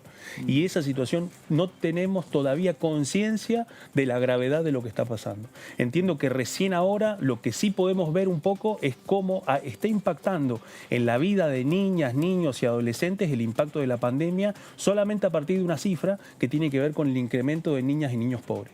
Claro. ¿Qué es lo que pasa a partir de eso? Bueno, ¿cómo impacta eso en la escuela, en las dificultades de conectividad, en la vida social, en las dificultades para poder tener los recaudos mínimos, para poder reducir los riesgos de contagio de COVID? Bueno, son cuestiones que recién ahora estamos empezando a ver la punta del iceberg. La pregunta es cómo va a evolucionar eso, cuál va a ser la geografía de la pobreza en las poblaciones más postergadas en una situación en donde las dificultades de acceso a la supervivencia se han multiplicado en esta etapa. De todo eso nos podemos encontrar con situaciones críticas, reclamos, todo tipo. Ahora, sí hay una parte que es grandemente silenciada, que es la situación de la infancia. Es verdad. ¿Y qué se hace para cambiar esto? ¿Qué se hace? No, y otra vez volvemos a lo que hablábamos anteriormente, digamos. Me parece que sí, todo tiene que ver con generar trabajo, dar trabajo, que haya más oportunidades, pero también tenés que ver en el mientras tanto que haces, porque ese proceso te lleva mucho tiempo. Claro. Entonces, es como el tema de la inseguridad, digamos, o sea, la inseguridad tenés que educar. Y si pedís plata no te van a dar, porque en Argentina no te dan préstamo. Claro, exactamente. Al Fondo Monetario no lo quieren tocar. ¿De dónde sacar la plata entonces? Por eso te digo, son temas que 2 más 2, 4, te guste o no te guste, mientras esto tanto es así. tenés que resolver. Claro. Entonces vos decís, ¿y qué hago? ¿Mano dura? No, lleno las cárceles de delincuentes, salen, vuelven a reincidir. Entonces, ¿qué? ¿Una inyección de plata? ¿De dónde? Claro, ¿para qué? Claro. Son problemas de muy largo plazo. Y donde hay que resolverlos pronto. ¿no? Sí, por eso y hablábamos del punto de partida del presupuesto, es decir, bueno, esto es lo que está pasando. Bueno, a ver qué hacemos a partir de acá. Totalmente, pero en ese marco surgen otras prioridades a partir de la emergencia. Ese es el otro dato, en donde ante la emergencia, la multiplicación de la pobreza, entiendo que aparecen otras prioridades que también tienen que quedar plasmadas en el presupuesto y que a partir, y especialmente quienes se oponen a poder avanzar en esas herramientas fiscales, que también tengan la posibilidad de poder argumentarlo. Cuando vos decís herramientas fiscales, ¿a qué te referís? ¿Más impuestos? Sí, totalmente. Más impuestos. Absolutamente. En Argentina sí. Más impuestos. Sí, porque no por un tema de más impuestos. Es que ahí está el tema de poder aportar el debido contexto de la discusión parlamentaria, porque no es solamente una caricatura de más impuestos. Nosotros lo que estamos contando en este programa hoy es que la semana que viene van a ir una serie de proyectos de ley en un marco en donde la negociación política es mucho más grande, en donde tanto diputados del oficialismo como la oposición, si bien tienen puntos de vista comunes, tratan de no transitar la discusión fiscal amparados pura y exclusivamente en sus propias percepciones que muchas veces pueden estar cerca o más lejos de prejuicios personales. Entonces yo entiendo de que toda la discusión fiscal no pasa solamente porque haya más o menos impuestos, sino porque se da en un marco en donde el oficialismo lleva adelante un postergado proyecto para la creación de un aporte extraordinario, en donde se crea la posibilidad de que las empresas que evaden en el fisco y tienen bienes en el exterior no puedan acceder a esos beneficios, en donde hay una estructura de un presupuesto que posiblemente sea el primer plan de cuentas nacionales para un escenario de pospandemia. Separar esas piezas posiblemente pueden aportar a la confusión, cuando realmente la discusión económica de los próximos 3 meses en esta casa no pase solamente por crear más impuestos, sino que terminen catalizando un nuevo intento de reforma tributaria. Hay un proyecto de ley, eliminación de la exhibición de responsabilidad a los encubridores, miren qué tema, ¿no? Encubridores del abuso infantil intrafamiliar. Muy interesante. Qué tema interesante. Es Martín Soria quien lo lleva adelante, de Frente de Todos por Río Negro. Ya cuando estemos conectados con él, ya nos avisan y vamos a charlar. Yo no sabía que existía una exhibición de responsabilidad. Diputado Soria, Eduardo Serenellini, ¿cómo le va? Buenas noches. Muy bajo lo escucho yo, pero bueno, definitivamente se lo escucha. Cuénteme, ¿hay exhibición actualmente de responsabilidad a aquellos que encubren un abuso infantil dentro de una familia? Actualmente nuestro Código Penal en su artículo 277, que es un artículo bastante viejo, te diré, prevé precisamente esta absolución, esta exclusión de la responsabilidad penal o criminal para aquellas personas que son encubridoras. ¿Me escuchan bien, no? Sí, perfecto. Sí. ¿Ahora sí? Sí. Bueno, como les decía, el artículo 277 del Código Penal prevé una exculpación para aquellas personas que cometen el delito de encubrimiento y que son cónyuges, parientes por consanguinidad hasta el 4º grado, incluso aquellas personas que tienen, respecto de la persona a la cual sufrió el delito, le debiesen gratitud y demás. Esas personas, según el Código Penal, en su artículo 277, no son pasibles del delito del encubrimiento para todo tipo de delitos. Precisamente lo que estamos proponiendo, esta reforma de este artículo, del artículo 277 del Código Penal, básicamente consiste en que en los delitos que son verdaderamente aberrantes, como es el abuso infantil, el abuso sexual de chiquitos y de chiquitas, no corra esta exculpación que prevé el Código Penal. Imagínense, que hasta el 4º grado de consanguinidad estamos hablando de que no caen en el delito de encubrimiento hoy, según el Código Penal de la Argentina, desde los primos, sobrinos, abuelos, tíos, abuelas, hermanas, hermanos, todos ellos hoy que encubren un abuso infantil intrafamiliar están exculpados gracias a este artículo. Por eso lo importante de esta modificación, pensemos, Eduardo y el resto de los chicos y chicas en el piso, pensemos que hoy en este mundo que vivimos, en esta Argentina, las estadísticas de este flagelo que es el abuso infantil son alarmantes, no solamente en la Argentina, sino en el mundo. Pensemos que las últimas estadísticas en la Argentina están marcando que el 75% de los casos de abuso infantil se dan dentro del seno propio de la familia. Y de ese 75%, un 40% en la mayoría de los casos son los propios padres, y un 16% de ese 75% son padrastros.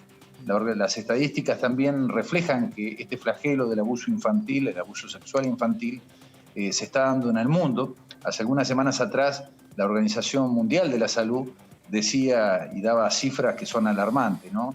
Se calcula que 1 de cada 5 chiquitas, niñas, es abusada sexualmente en el mundo antes de cumplir los 18 años. Y en el caso de los varones, 1 de cada 13 niños en el mundo hoy, según la Organización Mundial de la Salud, 1 de cada 13 chicos es abusado sexualmente antes de los 18 años. Es un flagelo que evidentemente tenemos que revertir en el mundo y en la Argentina. Y la mejor manera de ello, para hacer eso, es prevenirlo, y prevenirlo de la mejor manera, que aquellos que tienen algún tipo de vínculo o relación con el niño o la niña abusada, también sean pasibles de una responsabilidad criminal a la hora de callarse, a la hora de... Y Martín, encubrir. en una sociedad donde ha evolucionado, por lo menos la nuestra, en estos temas. Hasta hace un tiempo atrás, no hace mucho, de esto no se hablaba. Exactamente, a ver, el mundo cambió, la Argentina cambió. hoy hablamos de cosas que hace 10, 15 años atrás eran un tabú permanente. Y en buena hora que es así, sobre todo en estos casos aberrantes. Pensemos que lo peor que podemos hacer es el silencio, sobre todo ante estos casos. Muchos jueces, muchos fiscales, cuando uno... A ver, en mi caso particular, me tocó trabajar de los dos lados del mostrador. Del lado de la justicia y después en la profesión, después ser legislador, intendente. Pero los casos que llegan a conocimiento de la justicia muchas veces son aberrantes. Las cámaras Gesell, donde los chiquitos, las chiquitas exponen muchas veces, y escuchar a los jueces y a los fiscales, ¿no? El sentimiento que generan esas cámaras Gesell con esos chiquitos que son abusados, y donde los mismos chiquitos muchas veces, lamentablemente, cuentan que la abuela, la tía o la propia mamá los obligaban a callarse, a no contarle a nadie lo que pasaba dentro de la familia con el abusador y con los abusos que sufría. Bueno, precisamente esta modificación que estamos proponiendo en el Código Penal, en el artículo 277, tiene que ver con esto, ¿no? No ya desde lo punitivo, con la sanción al degenerado, en definitiva al abusador, sino con brindar una herramienta más que sirva también para prevenir este tipo de abusos infantiles. Diputado Soria, ¿cómo le va? Claudio Mardones lo saluda. Quería hacerle una pregunta con respecto a este proyecto. Nosotros lo veníamos debatiendo antes de salir al aire y nos preguntábamos, ¿no?, cómo poder definir ese hilo en donde, cómo hasta ahora poder definir la diferencia entre un encubridor y una víctima, teniendo en cuenta, primero, lo que usted cuenta, los datos aberrantes, los pocos datos aberrantes que muchas veces se conocen, la gran cantidad de datos aberrantes que hay en los casos, que muchas veces no se ven a la luz. Y entiendo que precisamente esa falta de acceso a esa información, porque estamos hablando de casos privados, pero entiendo, la pregunta es, un juez con esta nueva ley, ¿cuáles son los parámetros que va a tener para poder definir una cosa o la otra? Muy sencillo. El proyecto que hemos presentado, este proyecto de modificación, ¿no?, de esta cláusula exculpatoria para parientes, en el caso de los delitos de abuso sexual infantil, este proyecto lo que contempla también es aquellos casos donde el familiar, ya sea la madre, la abuela, la tía, la hermana del menor abusado, no sea una persona que está sufriendo violencia de género. Muchas veces los jueces, los fiscales nos cuentan que se genera todo un silencio dentro del entorno familiar porque están amenazados por el padrastro, por el abuelo, por el padre. Bueno, obviamente el proyecto contempla aquellos casos donde las mujeres o las hermanas, las tías, las abuelas sufren violencia de género y están amenazadas en el caso de denunciar este caso dentro del seno familiar. O sea que hay más de un hecho de violencia dentro de ese grupo familiar, por el mismo individuo. Exacto. Claro. Por lo general, la mayoría de los casos, los jueces, los fiscales nos cuentan de esto, no es un hecho aislado. Una persona que le hace eso a una criatura, a un hijo o a una hija, es capaz de cualquier cosa, ¿no? ¿Y por dónde pasa la modificación? ¿Por dónde pasa esta cláusula? Que modificar un simple inciso del artículo 277 del Código Penal, que, a ver, es lógico, lo hablábamos hace porque un minuto. el resto del accionar hasta hoy está bien, o sea, salvo este punto que descuida este caso que no es nada menor, ¿no? Claro. Digamos, básicamente consiste que en los casos de abuso sexual infantil, el 277 no corra para aquellos familiares que encubren los hechos delictivos. Básicamente ese sería el resumen del proyecto. Diputado, ¿cómo le va? Leonardo Fredes lo saluda. La pregunta es, en la práctica, ¿cómo? Porque si está todo tan entreverado, digamos, ¿no?, que hay varias relaciones de este tipo en una familia y que hay como una figura fuerte cometiendo estos delitos de un padrastro, o puede haber familias ensambladas para que se dé esto, ¿cómo se hace para salir de ese entorno para hacer la denuncia? O sea, ¿se puede verdaderamente? ¿Cuáles son los casos? ¿Qué promedio se registra? hay mucho oculto que no se denuncia seguramente. Les cuento un caso del día de la fecha. Hoy aquí en la ciudad de General Roca, provincia de Río Negro, la justicia acaba de condenar a 39 años de prisión a un padrastro. Y a la mamá de la chiquita que murió, víctima de los abusos, la condenaron a 21 años. Pero la justicia tuvo que recurrir a otra figura penal que no es la del encubrimiento, que tiene que ver más con la facilitación y demás. Y bueno, básicamente esto es lo que hoy está ocurriendo en la Argentina y en el mundo. A ver, esto no es una cuestión de la Argentina. Y por eso la necesidad. Y además otra cosa que hay que tener en cuenta. Muchas veces los mismos integrantes de la justicia se encuentran ante casos que son verdaderamente espeluznantes, como por ejemplo que los propios familiares después castigan a estos chiquitos que encima sufrieron el abuso sexual infantil, después son castigados en el núcleo de la familia por haber expuesto a la familia a semejante vergüenza, ¿no? Es decir, hay un doble castigo muchas veces para el chiquito que sufrió, la chiquita que sufrió el abuso sexual infantil, y después, en el seno de esa familia, la madre, la tía, la abuela, la hermana, toman actitud de, digamos, de castigo. Es que aparece un problema encima acá para esas criaturas, porque, a ver, vos tenés el abusador. Si eximís de responsabilidad al encubridor, quedan solitos. Exactamente. Vamos a suponer que mamá Eso y es lo que papá hoy está pasando. y quedan solos. ¿Y qué va a pasar con esas criaturas?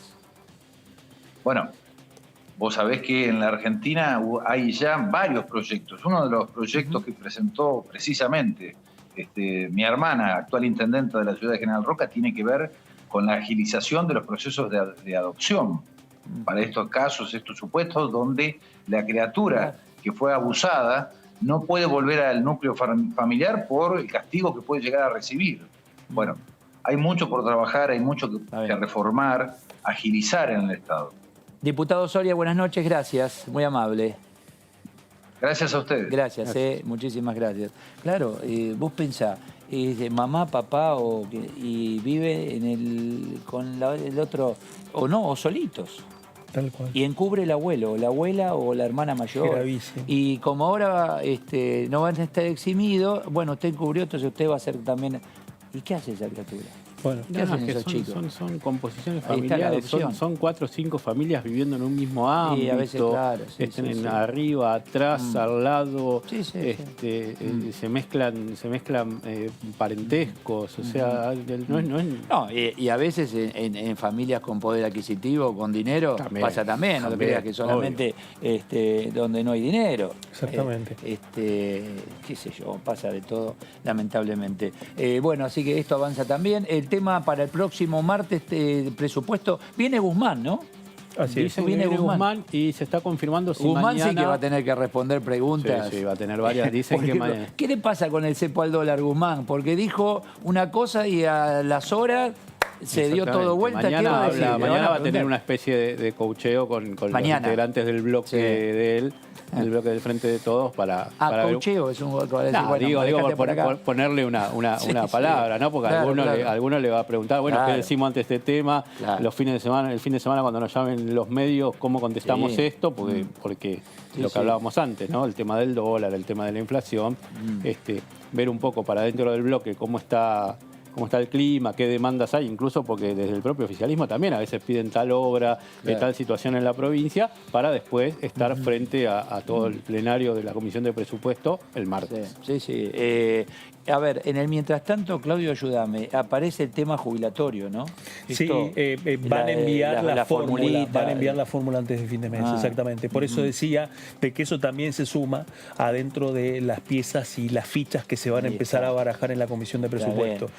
Hay que recordar que el ministro Guzmán va a estar la semana que viene, va a ser la tercera vez que está en el Congreso. La primera vez fue antes del comienzo de la cuarentena. Pero pasaron tantas cosas. Exactamente. La primera vez, el otro día repasaba. La primera vez, Juntos por el Cambio lo escuchó y no participó, y apenas terminó de hablar se fue. Exacto. Porque no estaban de acuerdo con la metodología de trabajo por la cantidad de minutos que tenían antes de la pandemia, mirá. En febrero.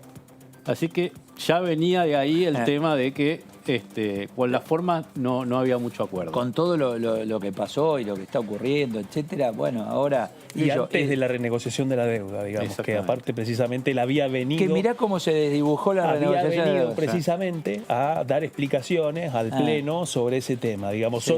Podríamos decir que son una de las últimas escenas de los diputados y las diputadas sin barbijo. Y mediados de en la febrero Cámara. fue la de Guzmán, 1 de marzo Alberto Fernández en la Asamblea Legislativa y ya después pasamos al 13 de mayo, que es la primera sesión virtual. Sí. Ahora, fíjate, a ver, el tema deuda, bueno, fue exitosa, pero fue exitosa. Ahora se desdibujó en un par de horas. No, es que es una vorágine de cosas de que van pasando. Cuestionalo, todo lo que quiera, pero hay que estar sentado ahí donde está Guzmán. Cuestionalo, todo lo que quiera. Pero... de las sillas eléctricas del gabinete. Sí, bueno. El caso de PESE, Banco Central, ahí tenés otro tema, no tienen reservas. No hay reservas. Por eso pasa todo esto. Por eso el cepo, por eso no hay reservas. Entonces decís, bueno, a ver qué hacemos. Bueno, ahí está. Eso también lo va a tener que explicar Guzmán. Bueno, y a partir de ahora, ¿qué hacemos? Con el tema, las empresas que lo llevas a un default, porque dice, bueno, ustedes reperfilen o renegocien con aquellos que son acreedores en el mundo, el tema, manéjenlo ustedes. Bueno, también se lo van a... ¿no? Porque algún legislador, unos cuantos, tienen que ir y cuestionar lo que la gente les está demandando. Tal cual. PESE había dicho ayer en declaraciones radiales de que se estaba hablando de unas 20 empresas que estaban en esa situación, que el Banco Central consideraba de que estaban en condiciones de poder avanzar en una renegociación que no les generara ningún problema. Ese 40 y el 60, ¿no? No, el 40%. Solamente mencionó que son, exacto, y que eran no, pero 20 ese 40% firmas. donde vos... Sí, exactamente. Pero fue muy puntilloso en eso, que estaban hablando de 20 firmas de primer nivel. Bueno, no te creas que hay muchas más en Argentina. No, pero, uno dice 20, parece... Bueno. Pero hasta que PESE no dijo eso, todos planteaban de que eran cientos de empresas que estaban al borde de otro panegírico condenable. Sí. Y después todo lo que tiene que ver con la situación, si querés, ahí sí, medianas, pequeñas, laboral, qué sé yo, que tiene que ver con la cuarentena, los shopping, que hoy, viste, están que no pueden abrir. El tema quiebras pendiente en el Senado. El tema quiebras que salió de acá y está pendiente en el Senado, por ejemplo. Exacto, ahí tenés otra historia. Con empresas que están quebradas, por más que digan no despidas. Bueno, no despido, pero la gente no puede venir a trabajar porque no tengo actividad. Y también hay que ser lógicos con el hecho de que muchas pequeñas y medianas están reactivando en estas semanas. Exacto. También hay que decirlo.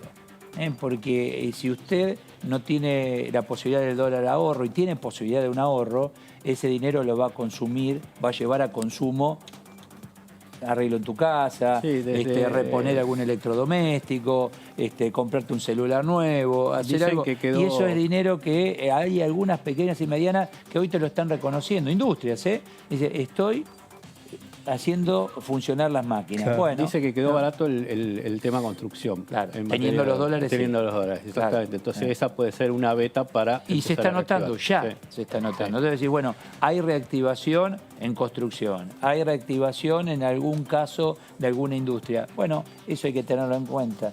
Sin ir a una economía cerrada que tiene vuelo corto, pero en el mientras tanto hay funcionamiento. ¿Entendés? No. Pero el tema de jubilados es interesante no solo por la fórmula, sino por lo que charlábamos el otro día, las provincias en relación al dinero que tienen que aportar. Exactamente. ¿8 meses le dan? Sí, 8 meses. 8 meses en el plazo que tiene que ver con las deudas que tienen con el Fondo de Garantía y Sustentabilidad, que son grandes deudas. Que el Tesoro se va a hacer cargo. Exactamente, y que forman parte de una posibilidad de reprogramación de los plazos que el Poder Ejecutivo... El gobierno podría haberlo hecho también por decreto. Es parte de una decisión política enviarlo al Congreso a partir de una recomendación también de distintos gobernadores del oficialismo y de la oposición que también están atravesados por la gran dificultad de cómo van a operar esos vencimientos en esta situación de pandemia y de cuarentena, y poder contar con un instrumento legal que permita después que en algunas provincias eso sea refrendado por sus propias legislaturas. Cuando Dicen algunos legisladores de la Cámara Alta, ponele. Bueno, Lustó lo dijo. Acá no hay agenda de lo que la gente realmente necesita. ¿Ustedes lo perciben así? Que, olvídate del Senado, hablemos de diputados. Y los temas que estamos tratando, ¿esto tiene que ver con la agenda? Porque incluso planteó el tema de la multa de la pesca ilegal en el mar argentino, yo creo ¿no? Dentro de lo que se puede, agenda, ¿no? dentro de lo que se puede, hubo una agenda bastante mirando a la gente. La pandemia te llevó toda la atención y todos los insumos. Y ahí tenés cantidad de situaciones. Acá se votaron un montón de leyes relacionadas con la pandemia, donde se quiso meter una cuestión de fondo más de política de gobierno, reforma judicial, es objetada justamente por atemporal, y ahí por está, junto ¿no? con el cambio, Ahí y todavía no salió, y dijeron que no va a salir express como salió en el Senado, que se van a tomar su tiempo. Se atendió quiebras, se atendió el tema del sector. Sí, se atendió, pero ahí está. Bueno, no, que después tenga otra suerte, digo, diputado, cumplió, sacó quiebras, sacó sector turístico. Turismo. ¿En qué quedó el turismo? Teletrabajo, que mal te guste o no el proyecto, pero también se salió, trató, digamos.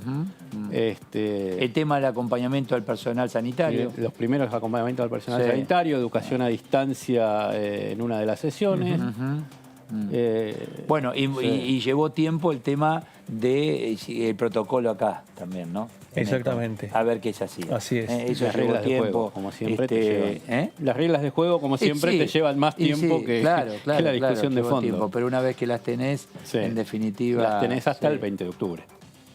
Acordate. Claro. Después va a venir la discusión de nuevo. En 3 o 4 programas, 3 o 4 semanas estamos otra vez con protocolo y... Aparte, cada uno, ¿viste cuando hablamos con, no sé, Mendoza o te hablan Misiones, Córdoba mismo, el tema turismo, por ejemplo? Dice, me llaman todo el tiempo la gente de turismo, te dicen los legisladores. Bueno, ahí no hay ninguna definición, ¿no? Bueno, es que ese es el tema para los diputados y las diputadas del oficialismo y la oposición. Que en el medio de estas discusiones uno de los temas es que el Palacio quede totalmente alejado de las realidades de la población en ese contexto. Ese es uno de los temas. La moratoria, otro tema que estaba y que no lo mencionamos. Octubre. Claro, la moratoria impositiva, que fue uno de los temas principales que se votó. Pero no sé cómo lo van a pagar, porque le diste moratoria. Salvo estos sectores que te contaba recién, alguna pequeña mediana que reactivó, deja de cobrar el ATP, ¿no? Porque donde vos comenzaste a facturar, el ATP ya no lo necesitas, para ser justo, como dice Claudio. Vos ya estás cobrando. Te doy cuando vos no facturás nada. Por eso, empezaste a facturar. Es que ese es el tema. Pasa en muchas actividades con pequeñas y medianas empresas, en donde directamente el empresario apenas logra encontrar la vuelta, dice, ya está, claro. y en otros casos parece que hace falta una ley para que grandes empresas emulen lo que está haciendo un pequeño y mediano empresario. Y además los estados, digo, porque el Estado Nacional te dio la moratoria por AFIP y por lo que tiene que ver con su competencia. En el caso de moratoria. Claro, y los provinciales y los municipales. Exacto. Pero, claro. Digo, porque vos tenés un negocio y le tenés que pagar a la nación, municipales también, a la provincia, al municipio, y no todas las provincias y no todos los municipios fueron tan condescendientes. Entonces, ahí tenés otro tema. Es real eso, es real. Y después el hecho de... bueno, vamos a ver qué pasa a partir de la próxima semana. Creo que van a ir liberando algunas actividades, porque en la actividad es donde vos empezás a dar un poco de aire fresco a todos estos temas también. Exactamente. Con cuidado, porque si no vamos al otro extremo en cuanto a la salud. Pero en la actividad es donde vos vas a tener respuesta a pagar los impuestos y la moratoria, respuesta a ayudar a los que más lo necesitan y respuesta a darle trabajo. Mientras no haya actividad, ¿qué hacemos? Sí, y ese es uno de los temas que están analizando. Hoy cumplimos 6 meses. Exactamente. Bueno, y ahora están reunidos justamente los tres, nación, provincia y Ciudad de Buenos Aires, para definir cómo sigue la cuarentena, porque se viene un anuncio nuevo de extensión de la cuarentena. Ya estamos tan acostumbrados que lo damos como un hecho natural. Ya no hay cuarentena, ¿no? Claro, bueno, pero ya ver cómo... Hay que decirlo formalmente y a ver el que quiere y puede, lo cumple. Sí. Pablo Torelos, lo tengo el PRO por Buenos Aires. ¿Qué tal, Pablo? Eduardo Serenellini, ¿cómo le va? ¿Qué dice? Hola, Eduardo. Buenas noches a la mesa, ¿cómo están? Bien, muy bien, gracias por atendernos. Digo, en medio de todo esto aparece el presupuesto, en medio de esta situación de pandemia, cuarentena, ya no es cuarentena, bueno, desconfinamiento lento al fin. No es tarea sencilla, Torello, no es nada sencillo. Hay necesidades y pocos recursos. La verdad que sí, hay muchas necesidades, pocos recursos y poca voluntad de tratar de arreglar algo, ¿no? Sí. Mientras más pandemia hay, el Estado cada vez demanda más recursos. Y la verdad que yo creo que el presupuesto que están mandando, visto por arriba, ¿no es cierto? Ya todos los indicadores son poco creíbles. El mismo día que manda el presupuesto le cambian la bocha con el tipo de cambio. La realidad es que a mí me parece que hay una especie de improvisación muy importante y lo saco de esto a Guzmán porque fue todo el tema del Banco Central, ¿no? De todos modos, Así Guzmán que la semana que viene va a tener que responder, entre otras cosas, a este tema, ¿no? No estoy de acuerdo con más cepo y termino teniendo cepo. Bueno, ¿qué hago? Hablando del dólar, el tipo de cambio. Lo que hay que reconocer es que este gobierno es coherente, porque el presidente decía que no iba a expropiar y a la semana estaba expropiando, y así sucesivamente le puedo dar 70 ejemplos de eso. Y la verdad que a mí me parece que hay una gran descoordinación en un momento, o sea, en una época de la Argentina donde en vez de hacer lo que están haciendo, que es salir a atacar a la oposición, etcétera, etcétera, deberíamos cerrar filas. O sea, hoy con el allanamiento a la quinta de Mauricio Macri, por si cumplió o no cumplía la cuarentena, que no existe, el aislamiento, con el presidente diciendo que va a recibir en el medio de la cuarentena, cuando había cuarentena, que iba a comer con gente querida, y con los Moyanos. Entonces, la verdad que a mí me parece, y lo ataca a Cava, restándole recursos, en el medio de la pandemia. Entonces, la verdad que yo no entiendo, o sea, quieren ayudar a las empresas, pero los hacen pagar impuestos, actividades que no tienen, o a rubros que no tienen actividad. Fernando Iglesias presentó un proyecto diciendo que había que eximir de impuestos a todas aquellas actividades o empresas que no habían facturado durante 90 o 120 días. Llevamos una cuarentena de 180 días y hay actividades que no hay nada. Por eso han cerrado, por lo menos de lo que yo sé, más de 60.000 empresas. Y hacen fila para irse. Y ahora venimos con el impuesto a la riqueza, que ellos lo dicen de solidaridad, no sé cuánto, qué sé yo, que siempre son especialistas en el piripipí, pero a los efectos concretos, lo que van a lograr con esto es que se sume más gente a la cola de los que se quieren ir, y la verdad que van a recaudar algo ahora, pero esa misma gente, que es la que tendría que poner esos recursos para después generar trabajo, no lo van a hacer, y el Estado va a tener que poner lo poco que va a recaudar con eso, lo va a tener que poner para seguir sosteniendo el resto. Entonces, a mí me parece que hay una improvisación o un desconocimiento. Esta gente nunca trabajó en la actividad privada. La verdad que no sé qué es lo que están haciendo, pero la verdad que yo veo un futuro muy negro, y obviamente que nosotros tenemos más de 1000 proyectos presentados en este sentido desde el bloque de Juntos por el Cambio para poder ayudar. En el Senado, que ayer trataron la remoción de jueces y todos, y la reforma judicial, lo determinaron nombrando 1000 o 1200 cargos más, repartieron cargos por todos lados, acomodaron a todo el mundo. Está la economía del conocimiento, que puede generar trabajo, que genera trabajo, y que tiene un potencial enorme, y además no solamente eso, sino que genera dólares que tan pocos tenemos, y está la nueva ley de quiebra que alarga los plazos, porque lo va a pasar acá, cuando empiece la actividad normal, va a haber una catarata de presentaciones, concursos, quiebras, etcétera, etcétera, etcétera, justamente por la cuarentena, por la cerrada de todas las actividades que hubo, y yo creo que va a ser un grave problema. Y nosotros, vuelvo a repetir, porque parecerá que uno es medio duro, qué sé yo, pero nosotros estamos dispuestos a ayudar. Pero el gobierno se la sabe toda, sabe todo, y está pasando lo que está pasando.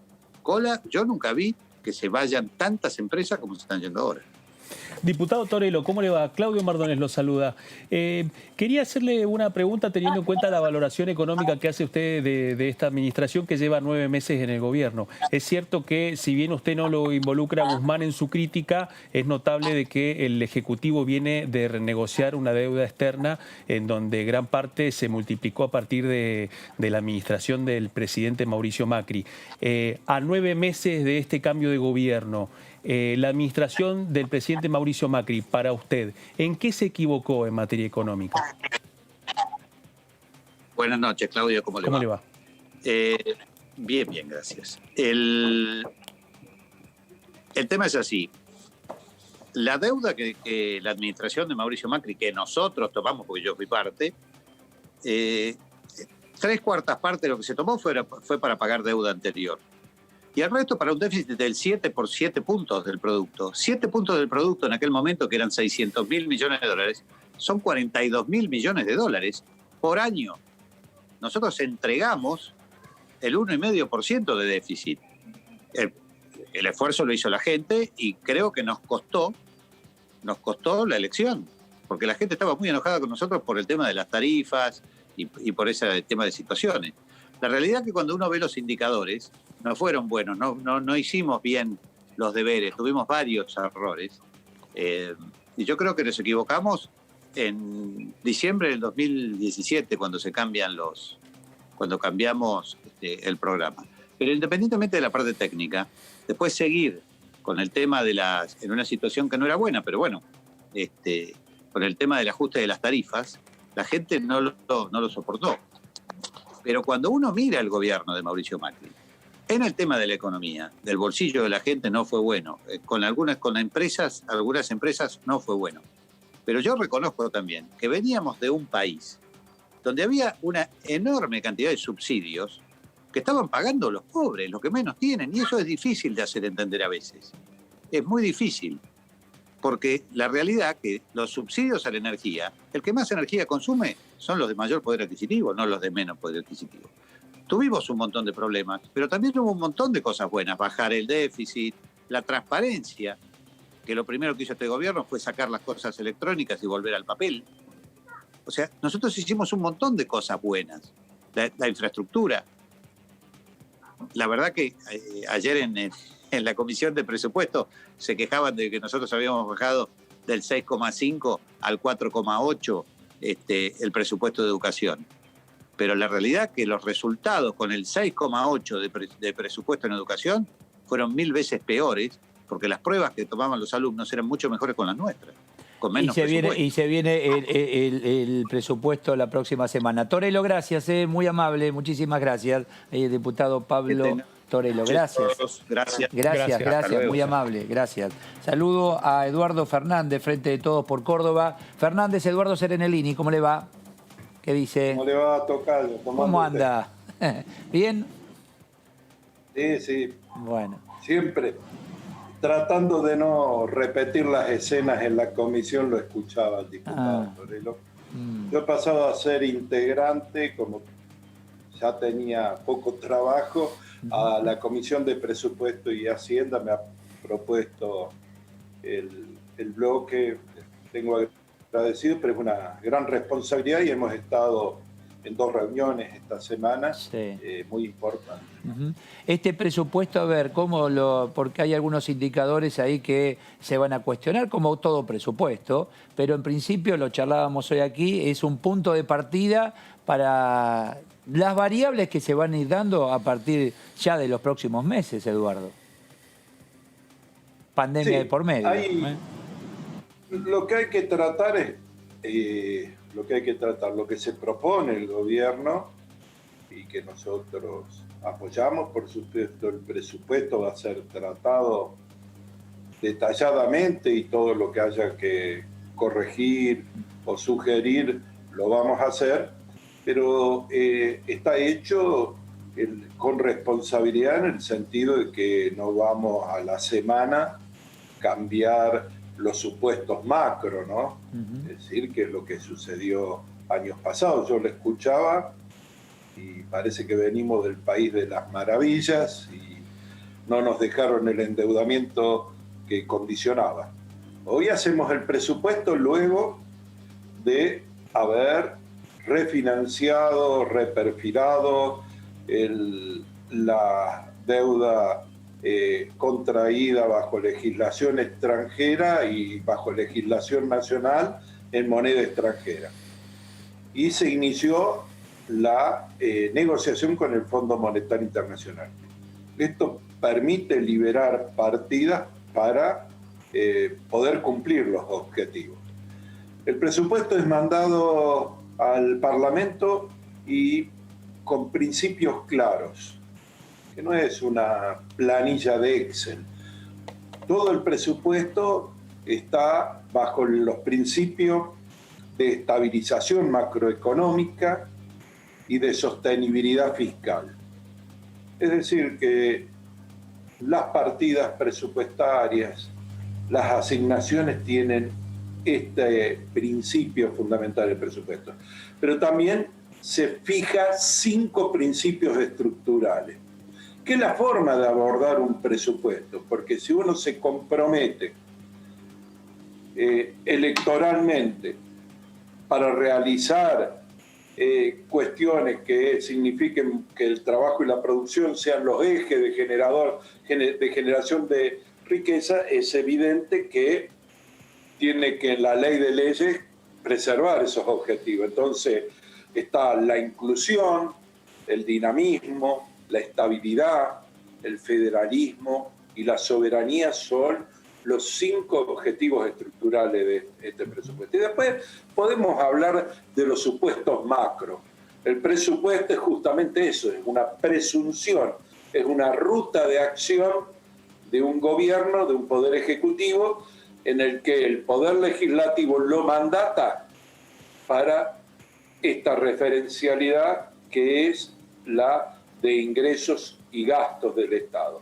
Todo corrección tiene que pasar luego por el Parlamento Nacional, pero el presupuesto está hecho en estas bases y a partir de la semana que viene seguramente vamos a tener la presencia de funcionarios aclarando punto por punto, pero la Comisión de Presupuesto tiene y está discutiendo el aporte solidario y terminamos y sacamos ya dictamen para la sostenibilidad de los activos del Fondo de Garantía de Sustentabilidad de ANSES, que le comentaba la semana pasada, ya tiene dictamen de mayoría y va a ir al recinto seguramente si hay sesión la semana que viene. Diputado Fernández, ¿cómo le va? Claudio Mardones lo saluda desde el piso. Quería hacerle una pregunta. Estamos arrancando con el debate del presupuesto y en el medio la noticia de esta semana tuvo que ver con las nuevas disposiciones del Banco Central de la República Argentina para la compra de dólares. La oposición está argumentando que estos anuncios lo que hacen es desdibujar todos los cálculos del presupuesto. Quería pedirle cuál es su punto de vista y qué les responde a esas críticas que generan mucha incertidumbre, teniendo en cuenta de que se presenta el presupuesto y los anuncios suceden inmediatamente después. Primero decir en qué marco son hechas estas medidas que ha dispuesto el Banco Central de la República Argentina en salvaguarda de las reservas que necesita el Estado argentino justamente para cumplir con este presupuesto.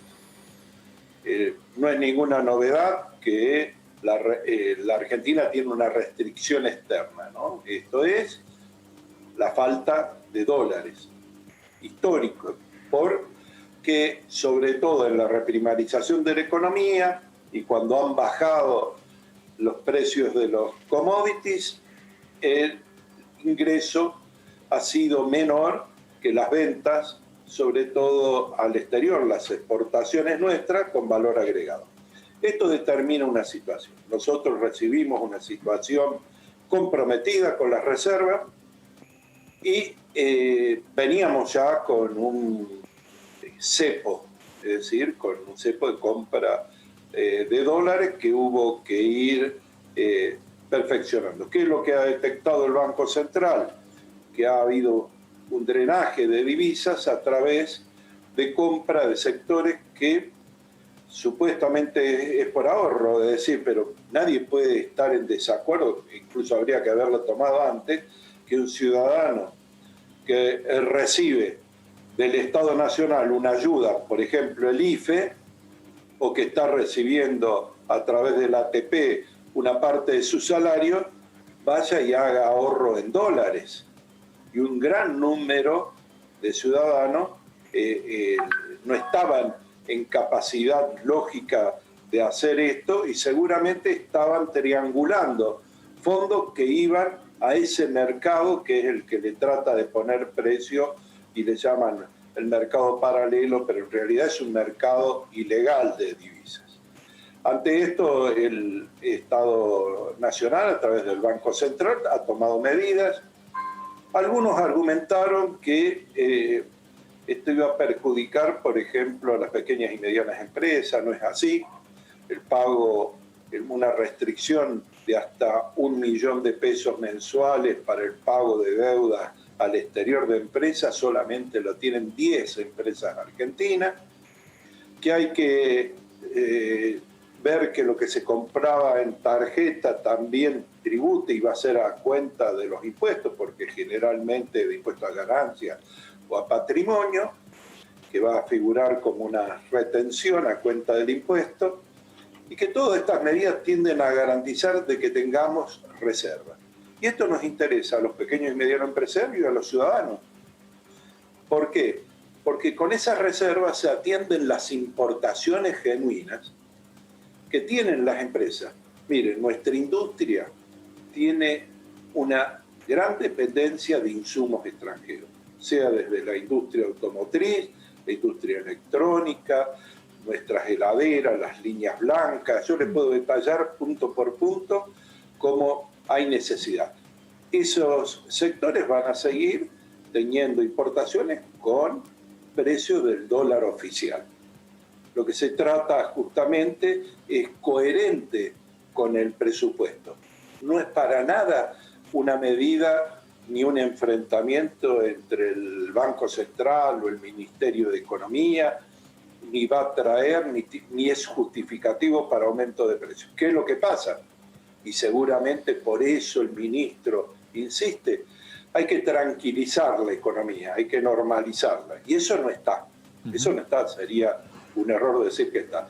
En ese camino nosotros tratamos de tener las reservas necesarias para que justamente las importaciones, fíjese en el presupuesto.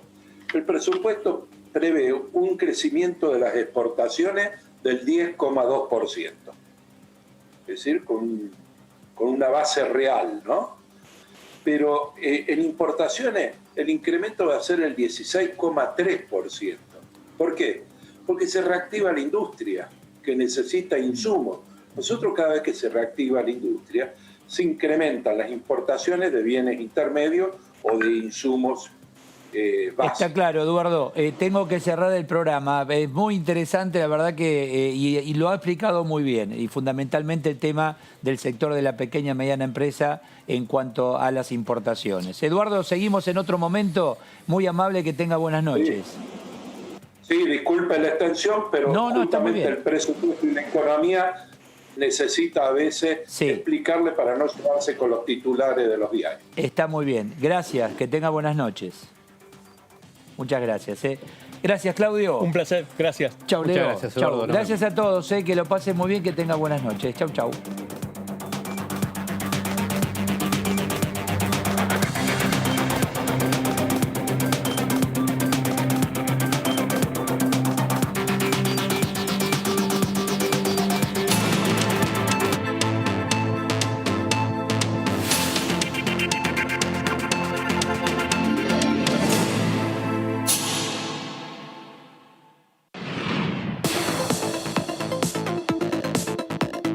La voz de los diputados. La voz de las diputadas.